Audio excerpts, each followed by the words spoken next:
कंदकोट खां रिपोर्ट करे अब्दुल खालिक चाचड़ गोसफपुर लगे चौपाई माल जे फुरता जागीरानी बिरादरी जे बिन धुरन में झेड़ो थी पयो। जदीद हथियारन जा मुंह खोले छड़िया। फायरिंग करे बिन धुरन जा 6 खां वधीक कत्ल थी विया, 4 खां वधीक जख्मी थी पिया। फायरिंग जो सिलसिलो जारी।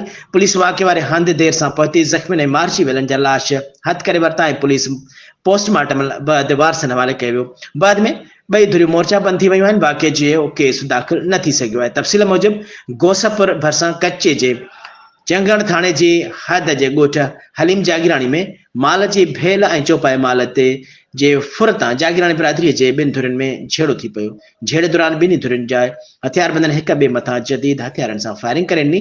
फायरिंग जी ॾे में हलीम जागीरानी धुर जा 2 भावर मोमिन जागीरानी ऐं करीमण जागीरानी जेकी मखणी जागीरानी जा पुट हुआ मौके ते मारिजी विया, जॾहिं त 2 ॼणा हौत ऐं शेर जागीरानी सख्त जख्मी आहिनि। होॾां शाहमोर जागीरानी जे धुर जा 4 ॼणा हर हिकु ॾहेर जागीरानी, उबैद जागीरानी, टमू जागीरानी ऐं दिलशेर जागीरानी गोलियूं लॻण सबब थॾे ते क़त्ल थी विया ऐं सनम जागीरानी ज़ख्मी थी पियो, जंहिंजे ॻोल्हा कई पई वञे। ज़ख्मी ऐं फोतियुनि जी लाश वाक़े वारे हंधि पियल आहिनि।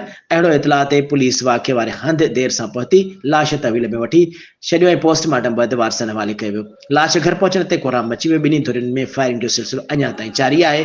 हद जी पुलिस वाक़े वारे हंधि नोगो एरिया जो इलाइक़ो हुजण सबब देर सां पहुती ऐं झेड़ो शाहमूर ऐं हलीम जागीरानी वारे धुरनि में थियो आहे। मजमूई तौर ते 6 माण्हू क़त्ल ऐं 3 ॼणा ज़ख्मी थी पिया आहिनि।